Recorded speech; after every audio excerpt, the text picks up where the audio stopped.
delegasi dari kelompok 6 ingin mempresentasikan tentang tugas makalah biologi, yaitu keanekaragaman hayati di Indonesia yang hampir punah, upaya pelestarian dan status konservasinya. Yang mana satu yaitu pendahuluan akan kami presentasikan melalui skrip. Oke, pendahuluan. Kawasan Nusantara atau Indonesia yang luas dan berbagi dalam ribu-ribu pulau yang menjadikan Indonesia kaya akan flora dan fauna. Sejarah geografis Indonesia diapit oleh 2 benua dan 2 samudera yang sehingga Indonesia memiliki banyak sekali spesies flora dan fauna yang bermacam-macam. Limpahan yang didapat Indonesia ini sepatutnya dipelihara dan dilestarikan agar berbagai macam kekayaan flora dan fauna tidak punah atau hilang. Indonesia tercatat ditempati 2.827 jenis satwa vertebrata non ikan. Dari jumlah tersebut, 848 diantaranya merupakan jenis endemik yang hanya ada di Indonesia.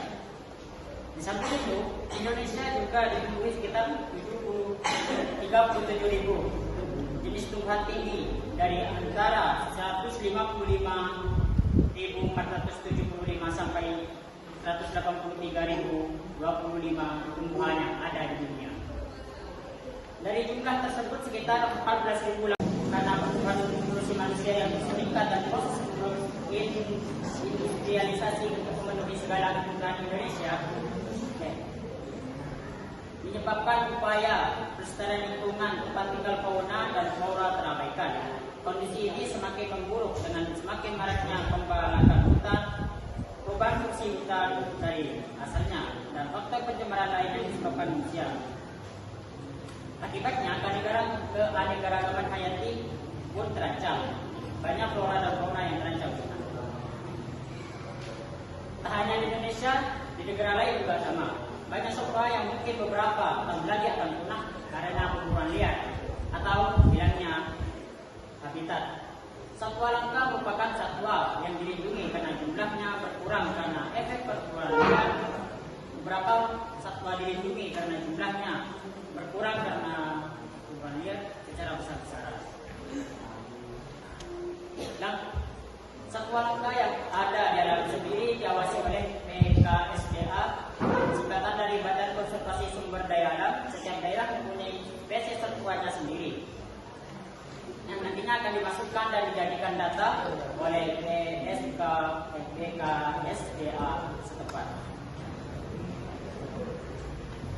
Dan menurut perjanjian internasional yang mengatur pengendalian perdagangan jenis-jenis tumbuhan dan satwa liar serta produk-produk, perjanjian ini didirikan tahun 1973 dan mulai berlaku pada 1 Juli 1975 berdasarkan keinginan memanfaatkan tumbuhan dan satwa secara berkelanjutan. Indonesia telah turut berratifikasi ITS atau Conservation International Grade of Flora and Fauna. Yang pertama yaitu disebabkan oleh perubahan iklim. Pemanasan global dapat menyebabkan perubahan iklim di bumi. Satu belahan bumi akan mudah banjir, sedangkan belahan bumi lainnya mengalami kekeringan. Perubahan iklim akibat pemanasan global juga meningkatkan aktivitas badai tropis. Badai tropis dapat membunuh fitoplankton dan hewan-hewan. Jika terus-menerus terjadi akan mengakibatkan kepunahan makhluk hidup yang terkena dampaknya. Yang kedua yaitu disebabkan oleh hilangnya habitat, seperti halnya manusia yang membutuhkan tempat tinggal. Hewan dan tumbuhan pun juga sama. Hilangnya habitat akan membuat hewan terusir dari rumahnya dan terpaksa melakukan migrasi. Sebagian besar hewan tidak akan selamat dan mengalami kepunahan karena tidak bisa menemukan tempat tinggal yang baru.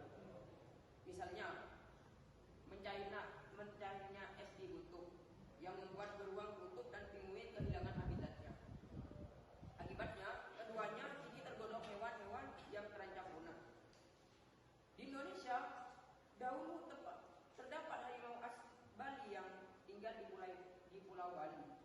Dilansir dari Tongco, harimau Bali terusir dari habitatnya sendiri karena datangnya pedagang dan tentara bayaran Eropa ke Pulau Bali. Harimau Bali diusir dan diburu hingga punah pada tahun 1930 sampai sekarang. Yang ketiga yaitu disebabkan oleh kekurangan makanan. Dilansir dari Tongco, kekurangan makanan atau kelaparan karena polusi pupuk pertanian, polusi air, polusi tanah, polusi udara, dan semua yang bersifat buruk bagi lingkungan hidup dan dapat menyebabkan kepunahan. Yang kelima yaitu disebabkan oleh bencana alam. Bencana alam tidak hanya disebabkan oleh faktor manusia, melainkan kelangkaan tumbuhan yang ada di bumi juga bisa terjadi akibat faktor alami seperti bencana alam, longsor, banjir, tsunami, gunung meletus, dan lain-lain. Adalah beberapa bencana alam yang ketika terjadi bisa menyebabkan tumbuhan yang hidup di bumi ikut hancur dan mati. Terutama di Indonesia yang termasuk negara yang rawan terkena dampak bencana alam. Saat musim kemarau pun Indonesia tidak terlepas dari ancaman bencana alam. Musim kemarau berkepanjangan menyebabkan tumbuhan kekurangan air. Tumbuhan yang tidak dapat asupan air yang cukup akan sulit bertahan hidup. Hingga akhirnya tumbuhan akan mati. Jika berlangsung dalam periode yang panjang, bukan tidak mungkin juga menyebabkan beberapa spesies menjadi langka atau punah. Yang keenam yaitu disebabkan oleh termasuk spesies tanaman yang sulit berkembang biak. Faktor alami selanjutnya yang menjadi penyebab kelangkaan tumbuhan adalah karena spesies tumbuhan tersebut termasuk dalam spesies yang mudah melakukan perkembangbiakan.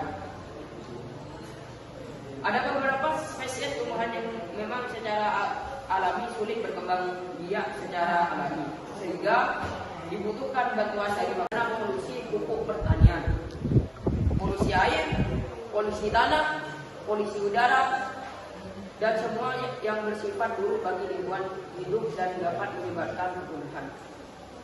Yang kelima yaitu disebabkan oleh bencana alam. Bencana alam tidak hanya disebabkan oleh faktor manusia, melainkan kelangkaan tumbuhan yang ada di bumi juga bisa terjadi akibat faktor alami seperti bencana alam, longsor, banjir, tsunami, gunung meletus, dan lain-lain. Adalah beberapa bencana alam yang ketika terjadi bisa menyebabkan tumbuhan yang hidup di bumi ikut hancur dan mati. Terutama di Indonesia yang termasuk negara yang rawan terkena dampak bencana alam. Saat musim kemarau pun Indonesia tidak terlepas dari ancaman bencana alam. Musim kemarau berkepanjangan menyebabkan tumbuhan kekurangan air. Tumbuhan yang tidak dapat asupan air yang cukup akan sulit bertahan hidup. Hingga akhirnya tumbuhan akan mati. Jika berlangsung dalam periode yang panjang, bukan tidak mungkin juga menyebabkan beberapa spesies menjadi langka atau punah. Yang keenam yaitu disebabkan oleh termasuk spesies tanaman yang sulit berkembang biak. Faktor alami selanjutnya yang menjadi penyebab kelangkaan tumbuhan adalah karena spesies tumbuhan tersebut termasuk dalam spesies yang mudah melakukan perkembangbiakan. Ada beberapa spesies tumbuhan yang memang secara alami sulit berkembang biak secara alami, sehingga dibutuhkan bantuan dari Isaetus cores. Status konservasinya menempati kategori endangered. Yang terakhir yaitu gajah Sumatera. Nama latin Elephant maximus. Nah, status konservasinya adalah menempati critically endangered. Yang kedua yaitu flora Flora. Nama flora Padma raksasa, nama Latin Rafflesia arnoldii. Status konservasi adalah critically endangered. Nama flora yang kedua yaitu Endelwis Jawa, nama Latin Anaphalis javanis. Status konservasinya adalah venerable. Yang ketiga yaitu bunga bangkai, nama Latin sebagai Amorphohalus titanus. Status konservasinya adalah endangered. Yang terakhir adalah pohon ulin, nama Latinnya adalah Eusideracilon atau bin. Status konservasinya adalah endangered. Melanjut kepada nomor 3 yaitu upaya pelestarian flora dan fauna di Indonesia. Kepunahan flora dan fauna dapat dicegah dengan cara melakukan konservasi atau bisa disebut sebagai pelestarian flora dan fauna. Konservasi dapat dilakukan dengan dua cara, yaitu dengan cara in situ maupun ex situ. Konservasi in situ adalah usaha pelestarian yang dilakukan di habitat aslinya, yaitu dengan mendirikan cagar alam. Taman biosfer adalah kawasan yang dengan ekosistem terestrial dan pesisir yang melaksanakan konservasi biodiversitas. Melalui pemanfaatan ekosistem yang berkelanjutan, cagar biosfer di Indonesia berdasarkan ketetapan UNESCO atau bisa disebut United National Educational Scientific and Cultural Organization. Antara lain Kebun Raya Cibodas dan Taman Nasional Gunung Gede Pangrango, Taman Nasional Komodo, Taman Nasional Lowerindu, Taman Nasional Tanjung Puting, Taman Nasional Gunung Leuser, dan Taman Nasional Ciberut. Lanjut kepada bab ketiga yaitu penutup yang akan kami presentasikan melalui Astar. Oke. Bab 3 kesimpulan. Dari isi makalah ini kita dapat menyimpulkan tentang apa penyebab dari kepunahan flora dan fauna. Yang sebagian besar disebabkan oleh manusia dan sebagian disebabkan oleh alam. Banyak flora dan fauna yang terancam punah dan ada pula yang sudah punah dan tidak diketahui keberadaannya. Sudah banyak usaha pemerintah untuk mencari solusi untuk melestarikan flora dan fauna di Indonesia agar tidak punah. Antara lain usaha tersebut dilakukan dengan cara menerapkan program pelestarian in situ dan pelestarian ex situ. Saran, kita harus menjaga dan melestarikan flora dan fauna yang terdapat di Indonesia agar kekayaan flora dan fauna di Indonesia tidak berkurang. Saya dari kelompok 5 ingin bertanya apa yang dimaksud garis Weber dan garis Weber. Garis Weber dan garis Weber adalah garis yang memisahkan antara